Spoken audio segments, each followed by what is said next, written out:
Hello बच्चों, कैसे हो आप? I hope you all are fit and fine. Today we are going to start chapter number 1 nutrition in plants. इस video को देखने के बाद आप इस चैप्टर से रिलेटेड सारे ही क्वेश्चंस के आंसर देने वाले हो, तो आप इस वीडियो को एंड तक देखना। I hope you will not getting bore in this video. So चलिए शुरू करते हैं। What is nutrition in plants? आप क्लास 6 में पढ़ के आए हो कि जो फूड है ये ऑल लिविंग ऑर्गेनिज्म के लिए बहुत ही इम्पॉर्टेंट होता है। क्यों? क्योंकि फूड जो है ये हमारी ग्रोथ के लिए बहुत ही इम्पॉर्टेंट है। उसके बाद ये हमारे रिपेयर करता है सेल्स को, हमें डिजीज़ से भी प्रोटेक्ट करता है। तो फूड होता क्या है? फूड के अंदर ऐसा क्या है जो ये हमारी ग्रोथ में हमारे सेल्स को रिपेयर करता है और हमें डिजीज़ से प्रोटेक्ट करता है? तो फूड के अंदर होते हैं कंपोनेंट्स और न्यूट्रिएंट्स। फूड के अंदर होते हैं न्यूट्रिएंट्स। कौन कौन से न्यूट्रिएंट्स होते हैं? कार्बोहाइड्रेट, आप पढ़ के आए हो 6th में। एक बार फिर से हम देखेंगे। कार्बोहाइड्रेट है, प्रोटीन्स हैं, फैट्स हैं, मिनरल्स हैं, वाइटामिन्स की बात करेंगे अगर न्यूट्रिएंट के बारे में पढ़ रहे हैं हम, और वाटर भी आ जाता है इसमें। तो ये आपके कुछ न्यूट्रिएंट्स हैं जो हमें कहाँ से मिलते हैं? फूड से मिलते हैं। कार्बोहाइड्रेट के सोर्स आपको आई होप पता है। सेम वे प्रोटीन्स के, फैट के डिफरेंट डिफरेंट सोर्सेज हैं। डिफरेंट डिफरेंट फूड आइटम्स हम खाते हैं तो हमें ये सारे क्या मिलते हैं? न्यूट्रिएंट्स मिलते हैं। तो फूड जो है ये हमें क्या प्रोवाइड करता है? न्यूट्रिएंट्स प्रोवाइड करता है। यही न्यूट्रिएंट हेल्प करते हैं हमारी ग्रोथ में, हमें डिजीज़ से प्रोटेक्ट करते हैं, हमें हेल्दी बनाते हैं। तो ये आप सारा पढ़ के आए हो क्लास 6th में। तो अब हम देखेंगे कि व्हाट इज़ न्यूट्रिशन। न्यूट्रिशन क्या है हमारे पास? फर्स्ट ऑफ ऑल आपको पता होना चाहिए कि न्यूट्रिशन को कैसे डिफाइन करना है। न्यूट्रिशन की जो डेफिनेशन है बहुत ही सिंपल है। ये एक प्रोसेस है किसका? Intake of the food. Intake of food, जो फूड हमने लेना है, and utilization of food, and utilization of food in body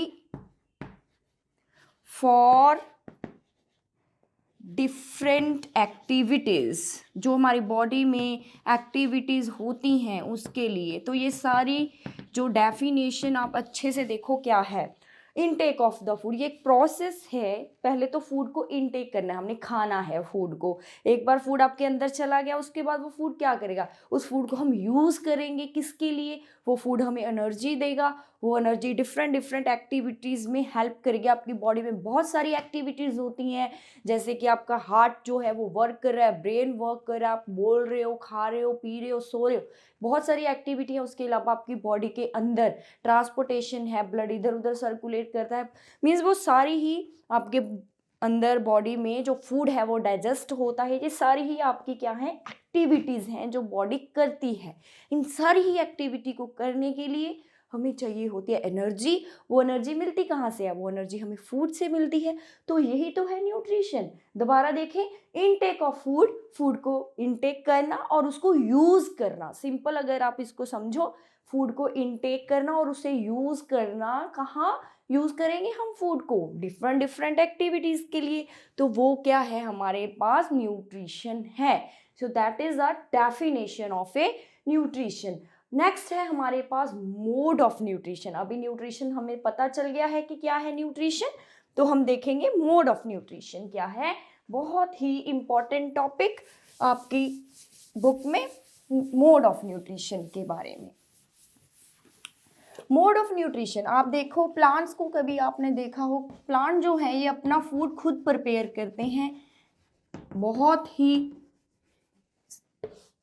important topic शुरू कर लिया है हमने। सबसे पहले है मोड ऑफ न्यूट्रिशन में। प्लांट्स में अगर देखें तो प्लांट अपना फूड खुद प्रिपेयर करते हैं by using sunlight, carbon dioxide, water.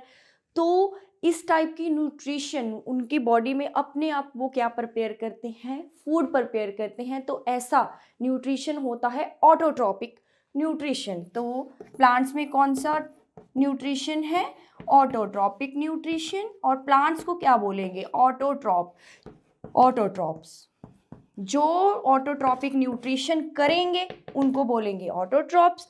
जो न्यूट्रिशन है वो होती है ऑटोट्रॉपिक न्यूट्रिशन। है क्या ये? Plants prepare their own food. जब प्लांट्स अपना फूड खुद बनाएं, ऐसी न्यूट्रिशन क्या है? जब आप प्लांट की जगह यहाँ पे ऑर्गेनिज्म ऐड कर सकते हो, the organism when prepare their own food, that type of the nutrition is called autotrophic nutrition. और इसकी एग्जाम्पल में आ जाएंगे प्लांट्स। आगे हम देखेंगे कि कैसे प्लांट्स अपना फूड खुद प्रिपेयर करते हैं, डिटेल में देखने वाले हैं। उसके बाद नेक्स्ट है हमारे पास हेट्रोट्रॉपिक न्यूट्रिशन। हेट्रोट्रॉपिक न्यूट्रिशन क्या है? जब ऑर्गेनिजम्स अपना फूड किसी और ऑर्गेनिज्म से लेते हैं, जैसे कि आप पढ़ के आए हो क्लास 6 में, हर्बीवोर्स पढ़ा है हमने, कार्निवोर्स, ओमनिवोर्स। हमने देखा है कि वो सारे ही ऑर्गेनिज्म अपना फूड दूसरे ऑर्गेनिज्म से लेते हैं, चाहे वो प्लांट से लें, चाहे वो किसी और एनिमल को खाएं, या फिर वो एनिमल और प्लांट्स को खाएं। ऐसे डिफरेंट डिफरेंट कैटेगरीज के ऑर्गेनिजम्स आ जाते हैं हमारे पास। हेट्रोट्रॉप्स होता है when organism depends on another organisms for their food. When organisms get food from other organisms, चाहे वो प्लांट हो, ऑर्गेनिजम्स में कौन कौन से ऐसे प्लांट्स भी हो सकते हैं, सारे लिविंग्स की बात करेंगे हम, एनिमल्स भी हो सकते हैं वो। क्लियर? तो ये है हमारे पास कुछ प्लांट्स और एनिमल्स से वो अपना क्या लेंगे? फूड। तो वो होते हैं हेट्रोट्रॉपिक न्यूट्रिशन। जो ये वाली न्यूट्रिशन शो करेंगे उन ऑर्गेनिजम्स को क्या बोला जाएगा? बहुत ही सिंपल, हेट्रोट्रॉप्स। उनको बोलेंगे भी क्या हम? हेट्रोट्रॉप्स। आपकी बुक में हेट्रोट्रॉपिक न्यूट्रिशन जो है, आगे जाके हम देखेंगे इस चैप्टर में डिटेल में कौन कौन सी आगे ऑर्गेनिजम्स हैं जो हेट्रोट्रॉपिक न्यूट्रिशन करते हैं। क्या इसके अंदर भी कुछ डिफरेंसेस हैं, कुछ कैटेगरीज हैं? Yes of course, heterotrophic nutrition के अंदर भी बहुत सारी टाइप्स आने वाली हैं।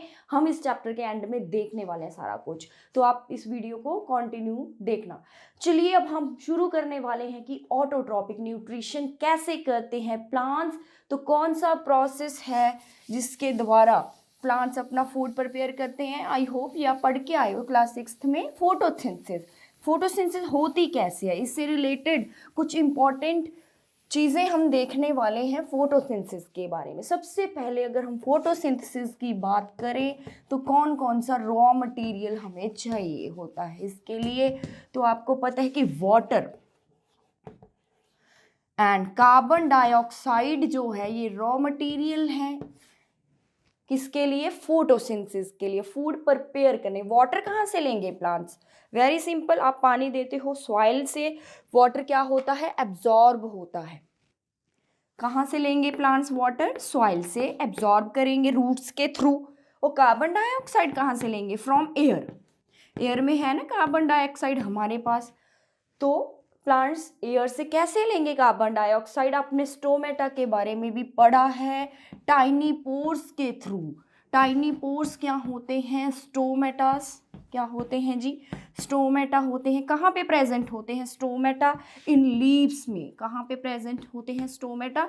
लीव्स में। छोटे छोटे से पोर होते हैं, छोटे छोटे से होल होते हैं, वो ओपन होते हैं।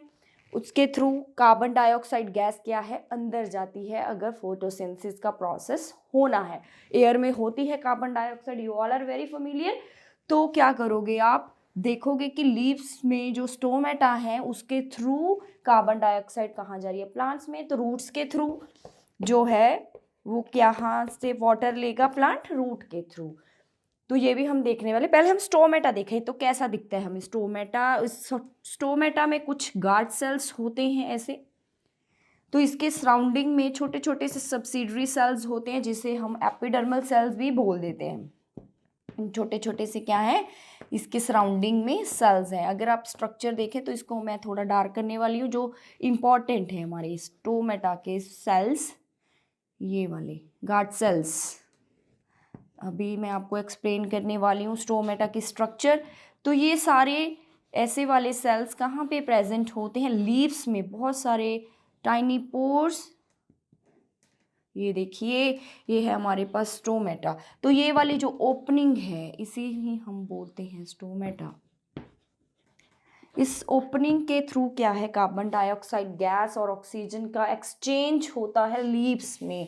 अगर हम इसको थोड़ा देखें तो मान लीजिए ये आपका कोई लीफ है, इसके अंदर ऐसे छोटे छोटे से क्या होंगे, पोर्स होंगे। अगर हम इन पोर्स को देखें तो ये पोर्स हमें कैसे दिखेंगे, ये वाला पोर आपको ऐसे दिख रहा है, ये वाला पोर जो स्टोमेटा है ना, ये ऐसे मैंने होल्स बनाए, इसके सराउंडिंग में बाकी सेल होंगे। अगर हम इसको थोड़ा एनालार्ज करके देखें तो आपको ऐसा दिखने वाला है। तो ऐसे मान लीजिए आपके सेल्स में छोटे छोटे से पोर्स हैं, इन पोर्स के थ्रू क्या है, गैसेस का एक्सचेंज होता है। चलो ये आपको पता चल गया है कि कैसे प्लांट्स में कार्बन डाइऑक्साइड गैस एंटर करती है। तो वाटर का भी पता चल गया। तो वाटर जो है, आपने कभी देखा है कि ट्रीज कितने टॉल होते हैं, रूट कितनी सॉइल में होती है, तो इतना ज़्यादा पानी ऊपर तक कैसे पहुंच जाता है। फोटोसिंथेसिस अगर हम पढ़ रहे हैं तो हमें पता होना चाहिए कि फूड बनता कहाँ है। बहुत ही इंपॉर्टेंट क्वेश्चन, आपको पता होना चाहिए इसके बारे में कि फूड बनता कहाँ पे है, where food synthesize in the plants. तो आंसर क्या है, लीव्स में। फूड बनता कहाँ है, लीव्स में। तो लीव्स को बोला क्या जाता है, फूड फैक्ट्री। क्या बोला जाता है, फूड फैक्ट्री बोला जाएगा। क्यों इसको फूड फैक्ट्री बोलेंगे, क्योंकि लीव्स में क्या बनता है, फूड बनता है।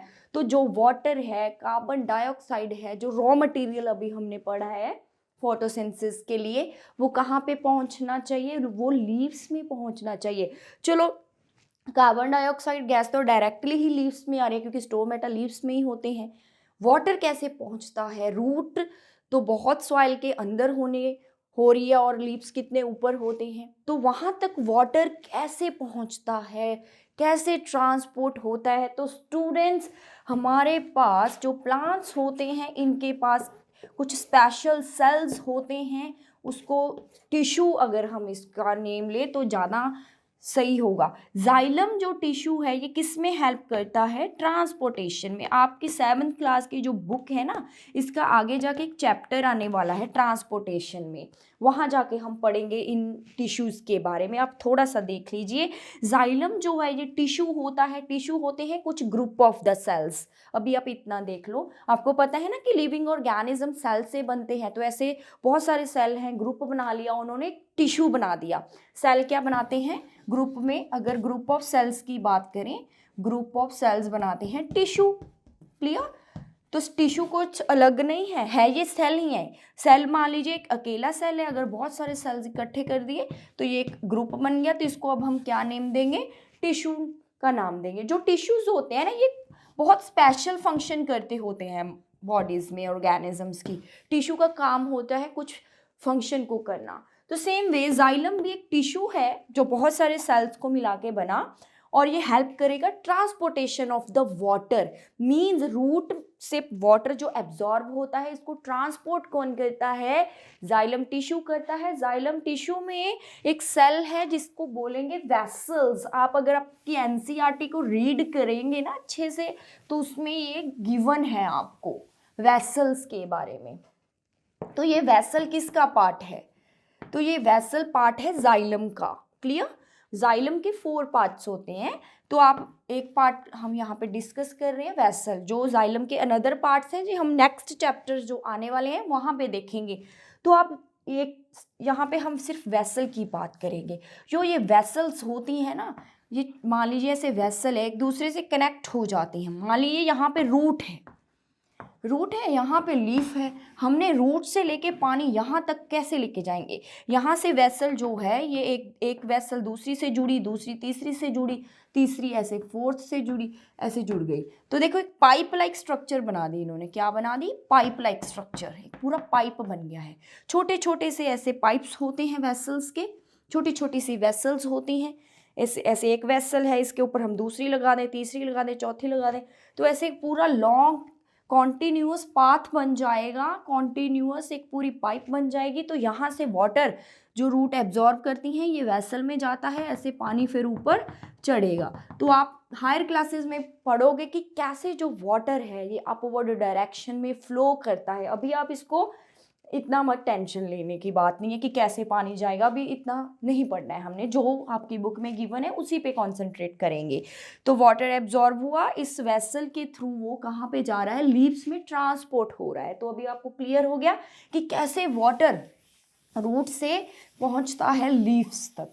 तो रॉ मटेरियल की हमने बात की है यहाँ पे फोटोसिंथेसिस में। फूड फैक्ट्री कौन है, आप कमेंट्स में अपना आंसर जरूर लिखना। अभी हमने बोला था फूड फैक्ट्री कहाँ है, कौन होते हैं फूड फैक्ट्री, कहाँ पे फूड बनता है।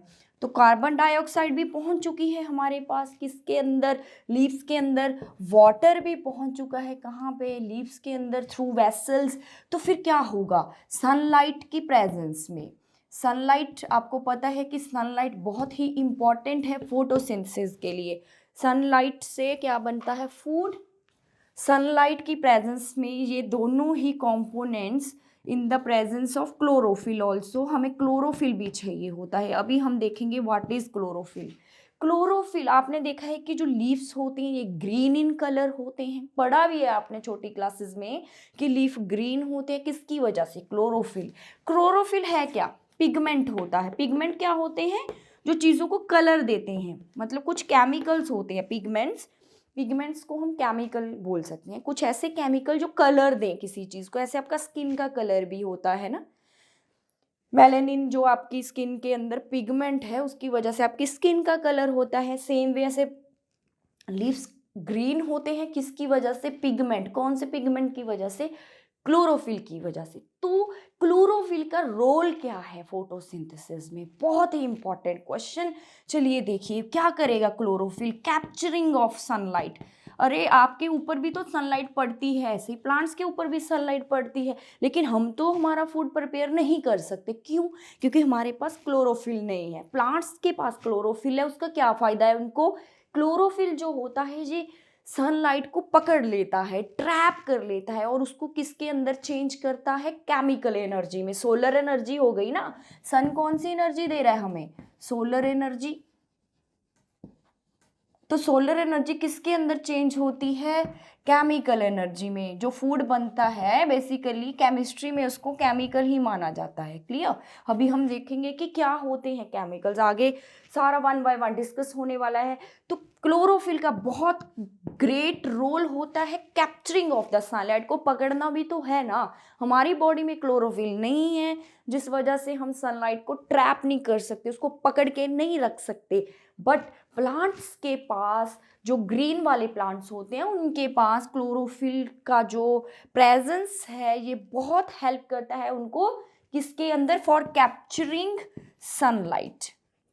वो सनलाइट को ट्रैप कर लेते हैं, पकड़ लेते हैं, और वो एनर्जी जो सन की एनर्जी है उसको यूज करते हैं फॉर मेकिंग फूड। तो हमारे पास अर्थ के ऊपर ये एक ऐसा फोटोसिंथेसिस ही एक ऐसा प्रोसेस है जो सोलर एनर्जी को किसके अंदर चेंज करता है, फूड के अंदर चेंज करता है। स्टूडेंट चलिए देखिए, अभी आपको सारा क्लियर हो गया है कि ये दोनों रॉ मटेरियल है, सनलाइट की प्रेजेंस और क्लोरोफिल अगर है हमारे पास ग्रीन प्लांट्स में तो क्या बनेगा, फूड बनेगा। तो कौन सा फूड होता है, ग्लूकोज। ग्लूकोज एक फूड है जो प्लांट्स प्रिपेयर करते हैं। तो ग्लूकोज है क्या, बेसिकली कार्बोहाइड्रेट की टाइप है। कार्बोहाइड्रेट्स पढ़ते हैं ना हम, तो ग्लूकोज है क्या, basically carbohydrate and oxygen. Oxygen कहाँ पे चली जाती है, स्टोमेटा की अभी हमने बात की, तो वो एयर में रिलीज हो जाएगी। तभी कहते हैं ना कि जो प्लांट्स होते हैं ये हमें ऑक्सीजन देते हैं। क्या देते हैं हमें, ऑक्सीजन।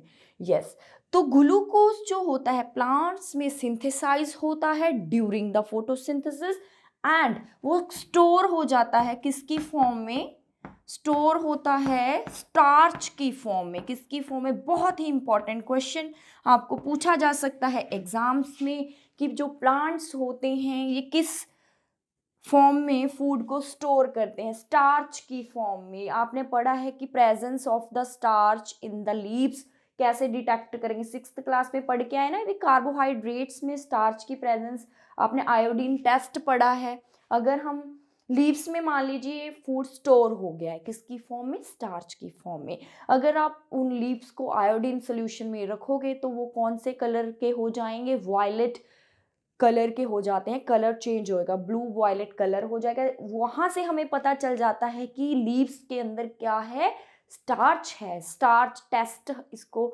आप देख सकते हैं कैसे हम प्रेजेंस ऑफ स्टार्च चेक करते हैं, with the iodine solution. Iodine solution आपकी लैब में अवेलेबल होगा।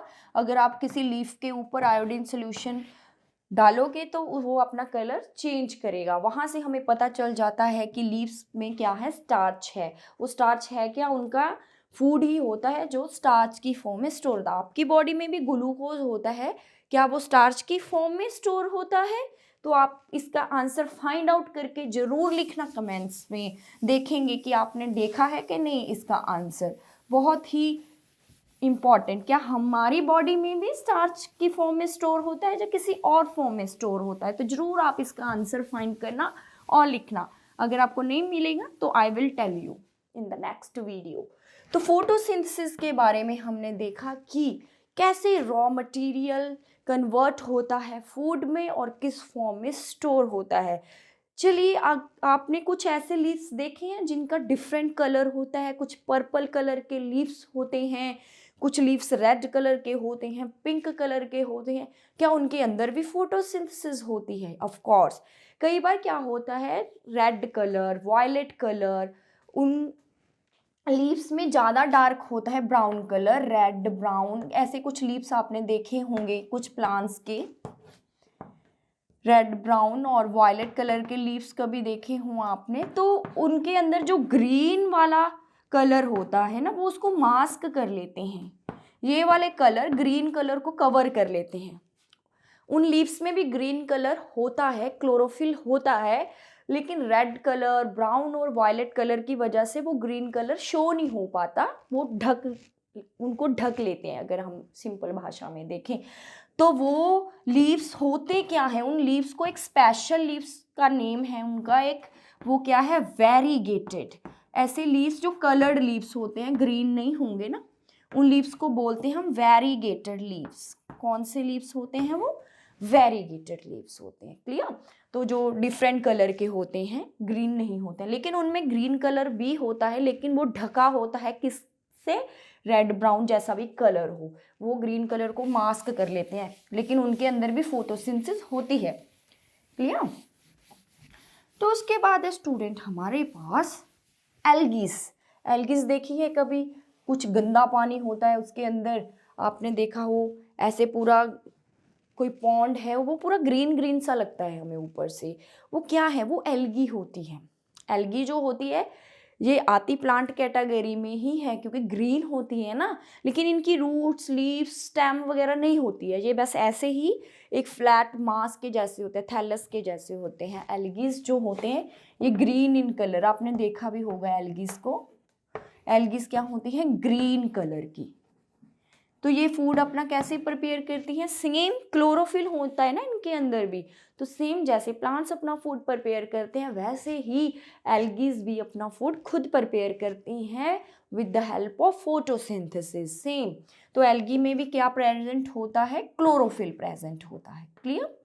तो आई होप यहाँ तक आपको समझ आ गया है। अभी तक हमने सिर्फ यही पढ़ा है कि कैसे ऑटोट्रॉपिक न्यूट्रिशन होती है, कैसे प्लांट्स अपना फूड खुद प्रिपेयर करते हैं with the help of sunlight. तो ये थी हमारे पास ऑटोट्रॉपिक न्यूट्रिशन। अभी हम देखेंगे कि प्लांट में, अभी हमने देखा था ना फोटोसिंथेसिस में कौन सा फूड बना है प्लांट्स के अंदर? ग्लूकोज। ग्लूकोज क्या है? कार्बोहाइड्रेट है, अभी मैंने बात की है। तो जो भी टर्म्स मैं बोल रही हूँ ये बहुत ही इंपॉर्टेंट, आपने ध्यान से सुनना है। आपको पेपर में शॉर्ट क्वेश्चंस में पूछा जा सकता है ना, तो आप नोट भी कर सकते हो जो जो इंपॉर्टेंट टर्म्स हम यहाँ पे डिस्कस कर रहे हैं।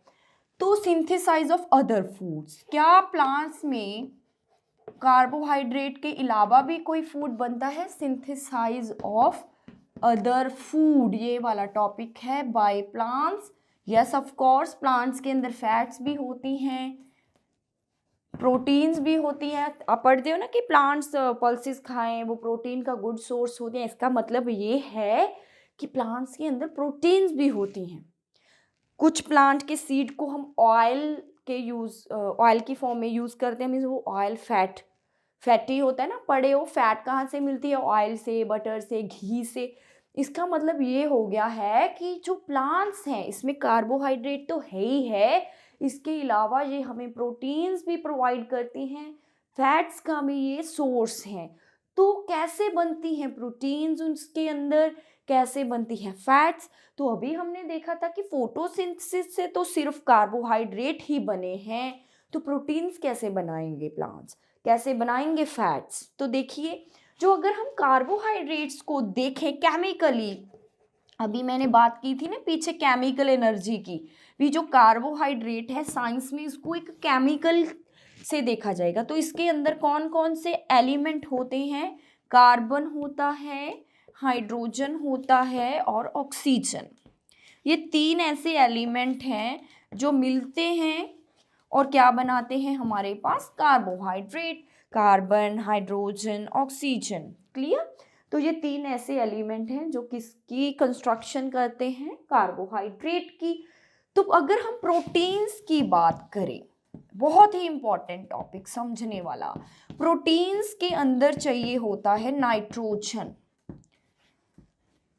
ये तो होंगे ही होंगे, carbon, hydrogen, oxygen. Short form में लिखेंगे, इसको C से लिख सकते हैं, इसको H से, इसको O।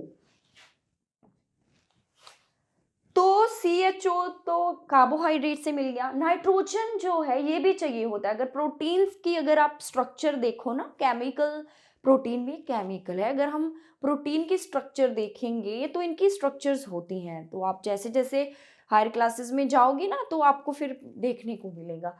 तो प्रोटीन का अगर हम केमिकल देखें तो उसमें आपको नाइट्रोजन भी दिखेगा। नाइट्रोजन को कैसे लिखेंगे? N से लिखते हैं। क्लियर?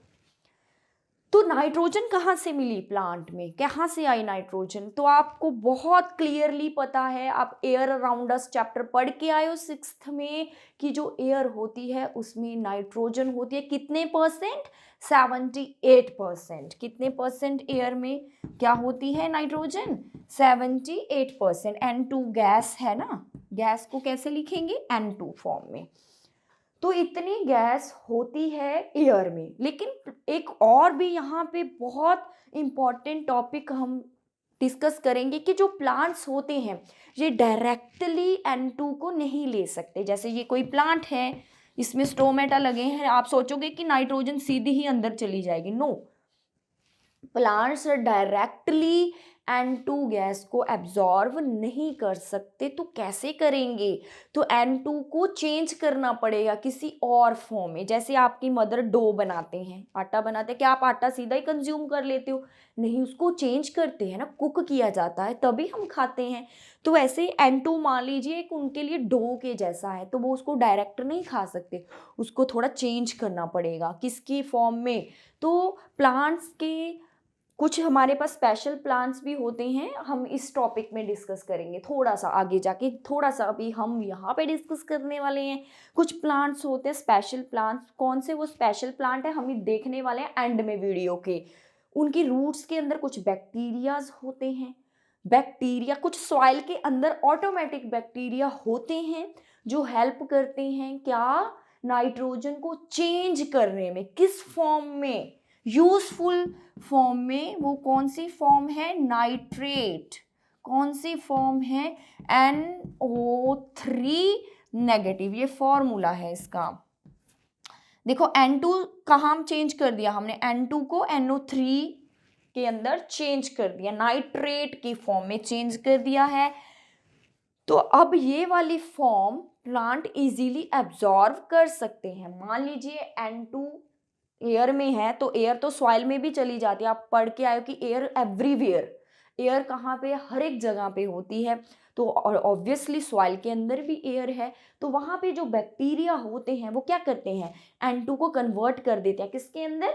नाइट्रेट के अंदर। तो वहाँ पे रूट्स तो ऑलरेडी हैं प्लांट्स की, तो वो जब जैसे ही नाइट्रोजन से नाइट्रेट बना वो वैसे ही उसको क्या कर लेती हैं? एब्जॉर्व कर लेती हैं। तो दैट्स मीन प्लांट के अंदर क्या अब चला गया है, मिनरल चला गया। पढ़ के आए हो ना कि रूट्स वाटर और मिनरल्स को एब्जॉर्ब करती हैं, तो ये वही चीज है। तो नाइट्रेट को एब्जॉर्ब किया गया प्लांट्स के द्वारा। अब प्लांट के अंदर क्या चला गया है, नाइट्रोजन चला गया है। CHO तो पहले ही था, फोटोसिंथेसिस से मिला उनको। तो अब उन चारों ने मिलके क्या सिंथेसाइज किया, प्रोटीन्स को सिंथेसाइज किया, मींस अमाइनो एसिड्स। अब आप कहीं पे भी अमाइनो एसिड्स पढ़ोगे उसका मतलब होता है प्रोटीन्स। प्रोटीन्स को बनाने के लिए अमाइनो एसिड्स यूज होते हैं। अगर अमाइनो एसिड बेसिकली किससे रिलेटेड है, प्रोटीन से रिलेटेड है। ये सारा आपकी बुक में गिवन है, आप यहाँ अच्छे से पढ़ लीजिए, आपको बुक सारी समझ आने वाली है। उसके बाद फैट्स भी ऐसे ही, एक बार अमाइनो एसिड्स बन जाते हैं वो प्रोटीन्स भी सिंथेसाइज करते हैं, ऐसे ही वो क्या सिंथेसाइज करते हैं, फैट्स सिंथेसाइज करते हैं, ऑयल सिंथेसाइज करते हैं। तो आपको क्लियर हो गया कि कैसे प्लांट्स जो हैं ये कार्बोहाइड्रेट बनाने के बाद प्रोटीन्स और फैट्स और ऑयल्स कैसे बनते हैं, तो नाइट्रोजन की हेल्प से। तो नाइट्रोजन कैसे ली जाती है, जब वो कन्वर्ट होती है किसी और फॉर्म में, यूजफुल फॉर्म में। क्लियर। तो इसके बाद हम शुरू करने वाले हैं। मैंने बोला था ना आपको, बिगनिंग में हमने हेट्रोट्रॉप्स की बात की थी। हेट्रोट्रॉपिक न्यूट्रिशन भी, उसकी भी आगे कैटेगरीज हैं, वही वाला टॉपिक आ गया है हमारे पास, हम डिस्कस करेंगे। देखिए क्या है, चलो हम पहले मोड ऑफ न्यूट्रिशन दोबारा से इसका फ्लो चार्ट देखने वाले हैं। मोड ऑफ न्यूट्रिशन, इसमें पहले तो ऑटोट्रॉप्स की बात की हमने, वो हम डिस्कस कर चुके हैं। ऑटोट्रॉपिक प्लांट्स करते हैं, ये वाली ग्रीन प्लांट्स में हमने देखा। दूसरी थी हमारे पास हेट्रोट्रॉपिक न्यूट्रिशन। हेट्रोट्रॉपिक जो न्यूट्रिशन है ये डिफरेंट कैटेगरीज की है। इसमें आपको थोड़ा समझना होगा, आपकी बुक में ये चार्ट नहीं है लेकिन मैं इसको बनाई हूँ आपको समझाने के लिए। होलोजोइक होती है, क्लियर, ऐसे पैरासिटिक है,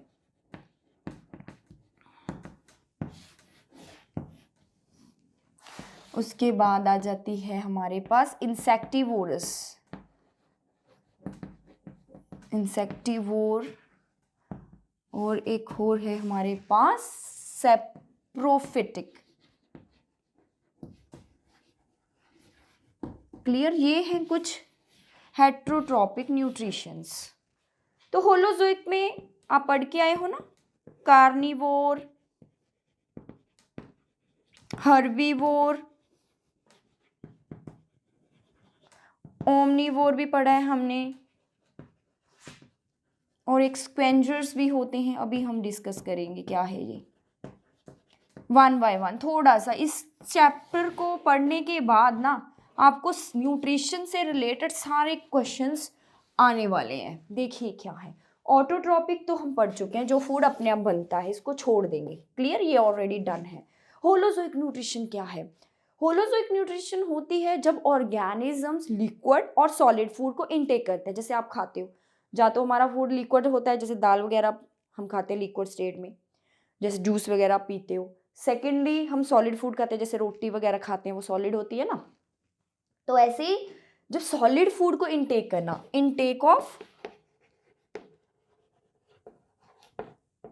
सॉलिड और लिक्विड फूड, जब सॉलिड और लिक्विड फूड को खाते हैं उसके बाद, खाने के बाद उसकी डाइजेशन होती है, पहले तो नहीं होती है ना, खाने के बाद ही होती है। एक बार खा लिया फिर अंदर जाके वो डाइजेस्ट होगा। तो ऐसी न्यूट्रिशन होती है होलोजोइक। जो ऐसी वाली, ऐसे लिक्विड खाती हैं या सॉलिड खाते हैं, वो सारे कौन से ऑर्गेनिज्म होते हैं, होलोजोइक न्यूट्रिशन कर रहे हैं वो।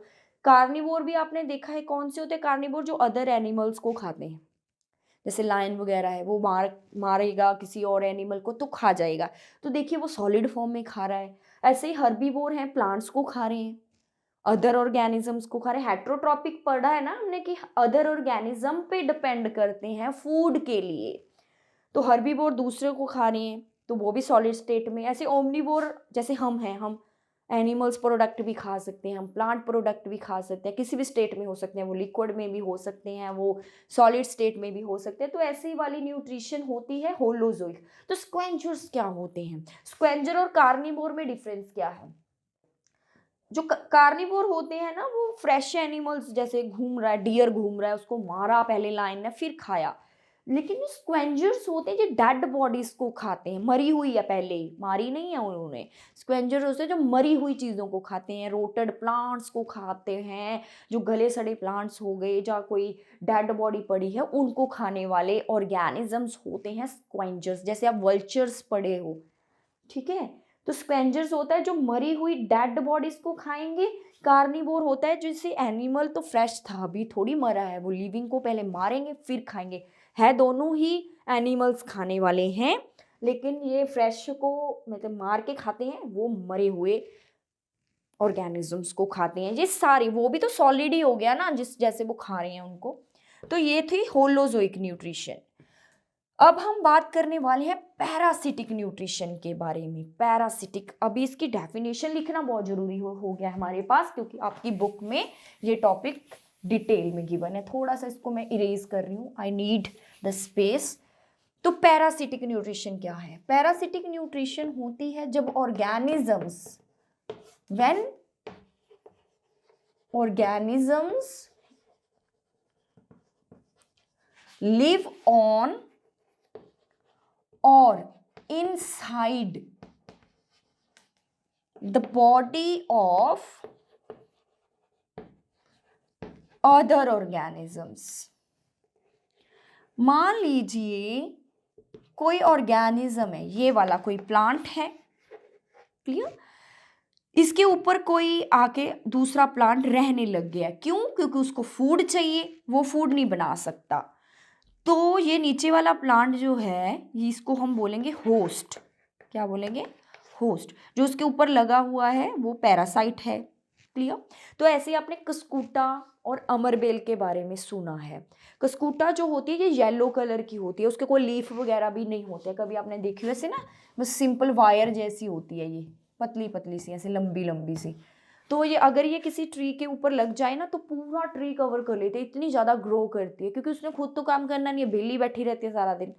तो वो दूसरा जो प्लांट, नीचे वाला प्लांट है, वो बेचारा फोटोसिंथेसिस करेगा, अपना फूड बनाएगा, लेकिन कस्कूटा क्या करती है, वो सारा फूड एब्जॉर्ब करी जाती है, खा जाती है। तो वो खुद तो इतनी ग्रो करती है, लेकिन जो नीचे वाला होस्ट प्लांट है वो डेड होना, मतलब वो बेचारा वीक होता जाता है, क्योंकि सारा फूड तो कस्कूटा खा जाती है। तो नीचे वाला जो ट्री है वो सफ़र करता है, वो क्या करेगा, सफ़र करता है। ऐसे जो कस्कूटा है ये पैरासिटिक न्यूट्रिशन कर रहा है। पैरासिटिक न्यूट्रिशन होता है अपने फूड के लिए टोटली डिपेंडेंट होना किसी ऊपर, खुद कुछ नहीं करना, किसी की बॉडी के ऊपर लग जाना, या अंदर भी चले जाना। जैसे आपने पढ़ा है कुछ एनिमल्स के ऊपर वो लग जाती है ना, लाइसिस, जुएं पड़ जाती हैं, या उनके ऊपर कुछ लग जाते हैं छोटे छोटे से ऑर्गेनिजम्स, कीड़े मकोड़े से, अब मुझे उनका एग्जैक्ट नाम नहीं याद आ रहा।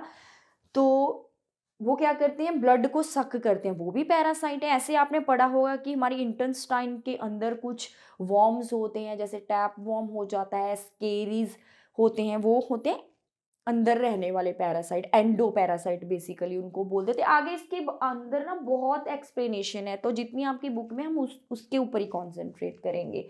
तो हेट्रोट्रॉप्स होते हैं, सॉरी, हेट्रोट्रॉपिक न्यूट्रिशन में पैरासिटिक भी है। पैरासिटिक होते हैं कुछ ऐसे ऑर्गेनिजम्स जो दूसरे ऑर्गेनिजम्स के जा तो ऊपर रहेंगे, या उनके अंदर भी रह सकते हैं। तो ऐसे डिफरेंट काइंड के पैरासाइट हैं, एक जैसे तो सारे नहीं हैं, वैरायटी है हमारे पास। लेकिन वो करते क्या है, रेडीमेड फूड को एब्जॉर्ब करते हैं। जो होस्ट, जिसके ऊपर वो रह रहे हैं ना, उसको बोलेंगे होस्ट। तो होस्ट जो भी खाना बनाएगा वो उसको क्या कर लेंगे, खाते जाएंगे, क्लियर। तो ये था कस्कूटा। कस्कूटा के पास कुछ सकिंग रूट्स होती हैं, वो रूट्स की हेल्प से क्या करेंगे, सक करते रहेंगे, उसको हिस्टोरिया बोल देते हैं। क्या है उस रूट्स का नेम, आप ये आपकी जनरल नॉलेज के लिए मैंने बता दिया है, आपकी बुक में वैसे इसका नेम गिवन नहीं है। हिस्टोरिया रूट्स होती हैं जिसकी हेल्प से वो क्या करते रहेंगे, होस्ट प्लांट से फूड को सक करेंगे और ग्रो करेंगे। उसके बाद आ जाता है जी इंसेक्टिवोर्स। हमारे पास कुछ ऐसे भी प्लांट्स होते हैं जो इंसेक्ट्स को खाते हैं तो वो हो जाएंगे इंसेक्टिवोर, इंसेक्ट ईटिंग प्लांट्स। अगर हम इसकी सिंपल डेफिनेशन लिखें तो क्या है, इंसेक्टिवोर्स, इंसेक्ट ईटिंग प्लांट्स। कैसे करेंगे, आपने पिक्चर प्लांट के बारे में तो बहुत अच्छे से पढ़ा है। पिक्चर प्लांट जो है, इसके जो लीव्स होते हैं वो मॉडिफाई होते हैं, कैसे, पिक्चर के जैसे से इसका लीफ ऐसे मॉडिफाई हो जाता है ना, जग जैसे बन जाता है, जैसे एक जग होता है। इसके अंदर छोटे छोटे से हेयर होते हैं ऐसे, जो डाउनवर्ड डायरेक्शन में ऐसे होते हैं। जैसे यहाँ पे कोई इंसेक्ट बैठा, ये लिड बंद हो जाएगा, ये क्या है, लिड है, और अंदर चला गया, वो ट्रैप कर लेते, उसको पकड़ लेते, ये क्लोज हो जाएगा ना, ढक्कन इसका बंद हो जाएगा, तो वो बाहर नहीं निकल पाएगा इंसेक्ट। इसके अंदर कुछ डाइजेस्टिव एंजाइम्स होते हैं, कुछ केमिकल्स होते हैं जो उस इंसेक्ट को क्या कर लेते हैं, खा जाते हैं, डाइजेस्ट कर देते हैं। लेकिन ये ग्रीन कलर का होता है। आपने कभी पिक्चर प्लांट को देखा, वो फोटोसिंथेसिस भी करता है, ऐसा नहीं है कि वो फोटोसिंथेसिस नहीं करता है, करता है। लेकिन फोटोसिंथेसिस से आप पढ़े हो कि सिर्फ कार्बोहाइड्रेट ही बन सकता है, तो वो इंसेक्ट क्यों खाते हैं? अगर उनके पास है फोटोसिंथेसिस का सिस्टम तो वो क्यों खाते हैं इंसेक्ट्स को? नाइट्रोजन को फुलफिल करने के लिए। जो पिक्चर प्लांट है ना, जो इंसेक्टिवोर प्लांट्स होते हैं, ये डेफिशिएंट होते हैं नाइट्रोजन के लिए, इनके अंदर नाइट्रोजन की कमी होती है, उसको फुलफिल करने के लिए ये इंसेक्ट्स को खाते हैं। तो ये बहुत ही इंपॉर्टेंट क्वेश्चन आपको मैंने बताया है कि क्यों खाते हैं वो इंसेक्ट्स, टू फुलफिल कौन सी रिक्वायरमेंट, नाइट्रोजन रिक्वायरमेंट। नाइट्रोजन की रिक्वायरमेंट को फुलफिल करने के लिए वो इंसेक्ट्स को खाते हैं। तो उनका जो लीफ है ये जग जैसा मॉडिफाई हो जाता है, उसके ऊपर एक उनका लीफ लिड भी बनाता है। जैसे इंसेक्ट बैठेगा वहाँ पे तो वो लिड बंद हो जाएगा, इंसेक्ट अंदर ट्रैप हो जाएगा, पकड़ लेंगे वो इंसेक्ट को, और उसके अंदर कुछ जूस होते हैं, वो जग के अंदर कुछ केमिकल्स होते हैं जो इंसेक्ट को क्या कर जाते हैं, डाइजेस्ट करते हैं, उसको कन्वर्ट करते हैं यूजफुल नाइट्रोजन प्रोडक्ट में, तो वो एब्जॉर्ब कर लेगा पिक्चर प्लांट। क्लियर? तो ये था इंसेक्टिवोर्स कि इंसेक्टिवोर प्लांट कैसे इंसेक्ट को खाते हैं और क्यों खाते हैं। क्लियर हो गया? उसके बाद आता है हमारे पास student saprophyte. Saprophytic, saprophytic nutrition होती है व्हेन ऑर्गेनिजम्स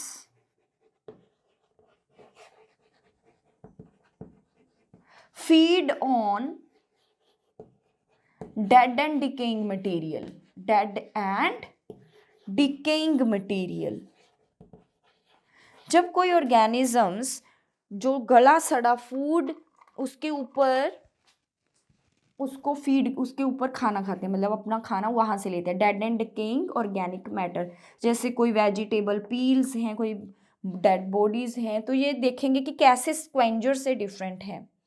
डिकेइंग मटेरियल, कभी आपने फंगस को देखा हो, कोई ब्रेड है आपके पास, ये ब्रेड है, ब्रेड स्लाइस, इसके ऊपर कभी ऐसे फंगस लगी देखी है आपने? यस ऑफ कोर्स, वो फंगस ग्रो करती है। वो फंगस क्या है, बेसिकली सेप्रोफाइट। ये ब्रेड आपकी बहुत पुरानी हो चुकी है, अभी डेड हो चुकी है, डिकेइंग, तो वो क्या करते हैं, तो इसके ऊपर अगर आप इसको अंडर माइक्रोस्कोप देखें ना तो ऐसे दिखती है आपको फंगस, ऐसे ऐसे। क्लियर? Bread mould. तो ये इसके जो ये ऐसे बनाए हैं मैंने, इसको बोलते हैं हाइफी, हाइफी बोलेंगे इसको, हाइफी। तो जो फंगस होती है ये कुछ डाइजेस्टिव एंजाइम्स को छोड़ते हैं, कुछ डाइजेस्टिव जूस को, कुछ केमिकल रिलीज करते हैं। बेसिकली आप इसको सीधा समझें कि फंगस जो है वो जहाँ पे भी ऑर्गेनिक मैटर उनको मिला, डेड मटेरियल, जहाँ पे कूड़ा करकट है वहाँ पे मोस्टली आपको फंगस वगैरह नजर आती है, तो वो छोड़ेंगे अपने अंदर से कुछ केमिकल्स। वो केमिकल्स उस फूड को क्या कर लेंगे, डाइजेस्ट करते हैं बाहर, फिर वो उसको इजीली क्या है, हाइफी की हेल्प से एब्जॉर्ब कर लेंगे, जैसे प्लांट्स एब्जॉर्ब करते हैं ना, तो ऐसे सोल्यूशन फॉर्म में चेंज कर देंगे। इसके अंदर जो भी ब्रेड के अंदर कार्बोहाइड्रेट पार्ट होगा, पहले वो उसको डाइजेस्ट करेंगे, बाहर ही हो जाता है ये सारा कुछ, पहले डाइजेस्ट किया, उसको सोल्यूशन फॉर्म में कन्वर्ट किया, हमें नहीं दिखेगा ये सारा कुछ क्योंकि माइक्रोस्कोपिक है, तो वो उसको क्या कर लेंगे, हाइफी की हेल्प से एब्जॉर्ब कर लेंगे। तो स्क्वेंजर तो होता है ना, वो सॉलिड फूड को खाते हैं, स्क्वेंजर सॉलिड फूड को खाते वो भी डेड ही हैं। लेकिन ये क्या करती हैं, फंगस जो है वो उसको पहले सोल्यूशन फॉर्म में चेंज करके फिर एब्जॉर्ब करेगी, क्लियर, फिर वो एब्जॉर्ब करेगी। तो ये था हमारे पास कुछ सैप्रोफिटिक न्यूट्रिशन। जो वाले ऑर्गेनिज्म सैप्रोफिटिक न्यूट्रिशन को शो करेंगे उनको हम बोलते हैं सैप्रोट्रॉप्स। जो ऑर्गेनिज्म ये वाली न्यूट्रिशन को शो करते हैं उसको बोलेंगे सैप्रोट्रॉप्स,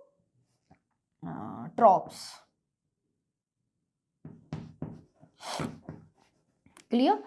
तो इसके अलावा एक और भी था हमारे पास, सिम्बायोसिस, ये मैं लिखना भूल गई हूँ, सिम्बायोसिस रिलेशनशिप बहुत ही इम्पॉर्टेंट। सिम्बायोसिस भी हेट्रोट्रॉपिक न्यूट्रिशन का ही एक टाइप है क्या है सिम्बायोसिस, देखेंगे।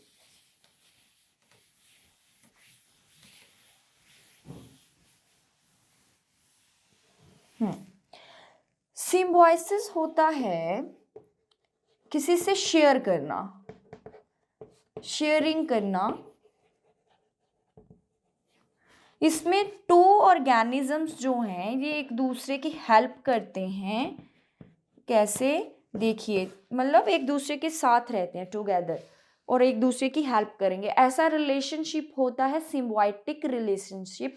कुछ ऐसी फंगस होती हैं जो सिम्बायोसिस इन नेचर होती हैं, वो प्लांट्स के रूट्स के अंदर रहती हैं, वो रूट्स को हेल्प करती हैं वाटर और मिनरल एब्जॉर्ब करने में, और रूट्स उनको हेल्प करता है, फूड भी प्रोवाइड करेगा, सेकेंडली उनको रहने के लिए शेल्टर भी प्रोवाइड करता है, क्लियर। तो ऐसे आपने लाइकन्स के बारे में भी पढ़ा होगा।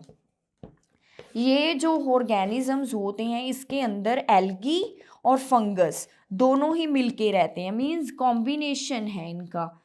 एल्गी और जब फंगस इकट्ठे रहेंगे ना तो उसको एक न्यू नेम दिया हमने, लाइकन्स, एक दूसरे की हेल्प करेंगे। एल्गी जो है आपको पता ही अपना फूड खुद प्रिपेयर कर सकती है, फंगस नहीं कर सकती है, तो एल्गी इसको फूड भी प्रोवाइड करेगी और शेल्टर भी प्रोवाइड करेगी। फंगस जो है ये हेल्प करता है एल्गीज को वाटर और मिनरल एब्जॉर्ब करने में। तो ऐसे एक दूसरे की क्या करते हैं, वो हेल्प करते हैं। ऐसा रिलेशनशिप क्या है, सिम्बायोसिस रिलेशनशिप है, मीन्स अपने फूड के लिए एक दूसरे पे डिपेंडेंट है। डिपेंडेंट जब वर्ड आ जाए तो वहाँ पे हेट्रोट्रॉपिक न्यूट्रिशन हो जाता है वो। तो ऐसे ही लाइकन्स हो गया, कुछ फंगस जो हैं ये एक दूसरे पे क्या करती हैं, डिपेंड करती हैं फॉर देयर न्यूट्रिशन। तो इस वजह से ये किसके अंडर आ जाती हैं, हेट्रोट्रॉपिक न्यूट्रिशन। चलिए, अभी हमने थोड़ी देर पहले एक बात की है इंसेक्टिवोरस प्लांट्स की। क्या इंसेक्टिवोरस प्लांट टोटली हेट्रोट्रॉप्स हैं? वो तो फोटोसिंथेसिस भी करते हैं, तो वो पार्शली हेट्रोट्रॉप्स हो गए, क्योंकि वो कुछ फूड तो फोटोसिंथेसिस से बनाते हैं, सिर्फ नाइट्रोजन के लिए ही तो इंसेक्ट खाते हैं। तो ये एक क्वेश्चन आपको मैं बताना भूल गई थी पहले। तो इंसेक्टिवोर जो होते हैं ये पार्शली क्या हैं, ये पार्शियल क्या है, हेट्रोट्रॉप्स हैं, क्लियर। ये फुली नहीं है हेट्रोट्रॉप्स, इंसेक्टिवोर पार्शली है, क्योंकि कुछ हाफली वो फोटोसिंथेसिस से भी अपना फूड बनाते हैं। उसके बाद आ जाता है हमारे पास last topic, how nutrients replenished in the soil.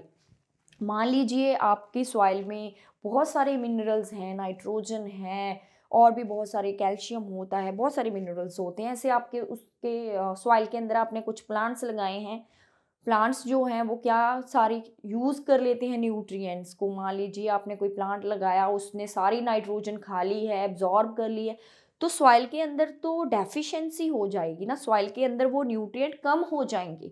तो वो कैसे रिगेन होती है वो सारी, आपने देखा होगा कि जो फार्मर्स होते हैं वो खेतों के अंदर क्या डालते हैं, कुछ फर्टिलाइजर्स को ऐड किया जाता है, कुछ मिन्योर्स को वो डालते हैं, उससे क्या है सॉइल की फर्टिलिटी इंक्रीज होती है। तो वो फर्टिलाइजर्स या वो मैन्योर क्या करते हैं, न्यूट्रिएंट्स देते हैं। फर्टिलाइजर है क्या, बेसिकली कुछ न्यूट्रिएंट्स हैं। तो ऐसे रिप्लेनिश होते हैं हमारे पास न्यूट्रिएंट्स। नेचुरली कैसे रिप्लेनिश होते हैं, आपने अभी हम बात करेंगे लेग्यूमिनस प्लांट्स की। अभी पीछे हमने एक नाइट्रोजन का पढ़ के आए थे ना कि N2 नाइट्रेट में कैसे कन्वर्ट होती है, कुछ बैक्टीरिया होते हैं, कुछ स्पेशल प्लांट्स होते हैं, वो होते हैं लेग्यूमिनस प्लांट्स। क्या होते हैं लेग्यूमिनस प्लांट्स? वो वाले प्लांट्स जिनको लेग्यूम्स लगते हैं। आपने कभी पीज खाए हैं? पीज की वो देखिए फली सी होती है ऐसे, हाँ, तो जिन प्लांट्स को ऐसे फलियां लगती हैं, लेग्यूम बोलते हैं बेसिकली इसको इंग्लिश में ना, लेग्यूम्स, फलियां, या पॉट्स भी इसको बोल देते हैं। तो जिन प्लांट्स को एज अ फ्रूट पॉट्स लगते हैं या लेग्यूम्स लगते हैं, तो वो प्लांट्स होते हैं लेग्यूमिनस प्लांट्स। और इन लेग्यूमिनस प्लांट्स की जो रूट्स होती हैं, स्पेशल रूट्स होती हैं। इनकी अगर हम रूट्स देखें ना, तो इनकी रूट्स के ऊपर क्या होता है बेटा, इनकी रूट्स के ऊपर छोटे छोटे से नेड्यूल्स होते हैं ऐसे। और ये नेड्यूल्स के अंदर क्या होता है, बैक्टीरिया। कौन सा बैक्टीरिया? Rhizobium bacteria. बहुत ही इंपॉर्टेंट, पढ़ो आप इस चैप्टर को तो देखने को मिलेगा। राइजोबियम नेम भी गिवन है एनसीईआरटी में। तो ये कहाँ पे होते हैं? इस लेग्यूम्स के अंदर, सॉरी रूट्स के अंदर, जो ये छोटे छोटे से नोड्यूल्स हैं ना, इनके अंदर कौन से बैक्टीरिया प्रेजेंट होते हैं? Rhizobium bacteria. तो ये बैक्टीरिया नाइट्रोजन को कन्वर्ट करते हैं नाइट्रेट में यूजफुल फॉर्म में, और प्लांट उसको इजीली एब्जॉर्ब करता है। तो प्लांट इन बैक्टीरिया को रहने के लिए क्या दे रहा है? शेल्टर दे रहा है, रहने के लिए जगह दे रहा है। तो एक दूसरे को वो क्या कर रहे हैं? हेल्प कर रहे हैं। तो ये रिलेशन कौन सा रिलेशन बन जाएगा? Symbiotic relation. अभी हमने पीछे भी बात की है ना सिम्बायोटिक रिलेशन की, लाइकन्स के अंदर। तो ये कौन सा रिलेशनशिप है? सिम्बायोटिक रिलेशनशिप है। ऐसे ही जिन फार्मर्स ने अपने खेत के अंदर लेग्यूमिनस प्लांट्स लगाए हैं, उनको मोस्टली फर्टिलाइज़र और मैन्योर वगैरह यूज़ करने की ज़रूरत नहीं पड़ती है। क्यों? क्योंकि ऑलरेडी वो सॉइल नाइट्रोजन रिच हो जाती है, क्योंकि ये वाले बैक्टीरिया नाइट्रोजन को फिक्स करते रहते हैं ना, नाइट्रेट में कन्वर्ट करते हैं। तो उनके लीव्स वगैरह उस फील्ड में गिरेंगे, फॉल होते हैं डेड लीव्स, तो वो ऑलरेडी जो लीफ होंगे वो नाइट्रोजन रिच होंगे, क्योंकि ये वाले जो बैक्टीरिया हैं उस प्लांट को बहुत ज़्यादा नाइट्रोजन देने वाले हैं। तो ऐसे ही वो, अगर आप अपने फील्ड्स के अंदर लेग्यूमिनस प्लांट को लगाते हो, तो उससे आपकी जो सॉइल है वो नाइट्रोजन रिच हो जाती है। तो आपको कोई फर्टिलाइज़र, कोई मिन्योर यूज़ करने की ज़रूरत नहीं होती है। तो ये था आपके पास सारा न्यूट्रिशन इन प्लांट्स। ये सारा चैप्टर पढ़ने के बाद हमने देखा कि अगर प्लांट्स फोटोसिंथेसिस नहीं करेंगे, तो क्या सारे ऑर्गेनिज्म का सर्वाइवल यहाँ पे पॉसिबल है? आपका आंसर क्या होगा? मान लीजिए कि पहले प्लांट्स ने अपना फूड प्रिपेयर किया, फिर कुछ हर्बीवोर्स ने उनको खाया, फिर कुछ कार्निवोर ने हर्बीवोर्स को खाया। तो ऐसे प्लांट्स डायरेक्टली और इनडायरेक्टली सारे ही ऑर्गेनिजम्स को क्या प्रोवाइड करते हैं? फूड प्रोवाइड करते हैं। अगर फोटोसिंथेसिस नहीं होगी, प्लांट्स अपना फूड प्रिपेयर नहीं करेंगे, तो मुझे लगता है कि अर्थ के ऊपर लाइफ का सर्वाइवल इम्पॉसिबल है। क्योंकि अगर प्लांट ही नहीं ग्रो करेंगे तो खाएंगे हम क्या? खाएंगे। अगर प्लांट नहीं ग्रो करेंगे, जो एनिमल्स प्लांट्स को खाते हैं वो भी मर जाएंगे। अगर वो एनिमल मर गए, तो एनिमल जो एनिमल्स को खाते हैं उनको कुछ मिलेगा नहीं खाने को, तो हमें भी कुछ नहीं मिलेगा खाने को। तो सारे ही लिविंग्स क्या होंगे? सफ़र होंगे। तो फोटोसिंथेसिस प्रोसेस जितना प्लांट्स के लिए इम्पॉर्टेंट है, उतना ही इम्पॉर्टेंट हर एक ऑर्गेनिजम्स के लिए है। तभी तो ये बोला जाता है कि हमें प्लांट्स को कंजर्व करना चाहिए, इनको काटना नहीं चाहिए। ये हमें एक तो फूड प्रोवाइड करते हैं, सेकेंडली हमें ऑक्सीजन प्रोवाइड करते हैं ब्रीदिंग के लिए, हमारा इन्वायरमेंट भी क्लीन रखते हैं। तो प्लांट्स बहुत ही इम्पॉर्टेंट हैं। तो ये था आपका chapter nutrition in plants. I hope आपको ये समझ आ गया है। If any topic is unclear, you can ask us by texting, and if you need the PDF, you can send us your email ID. Thank you so much.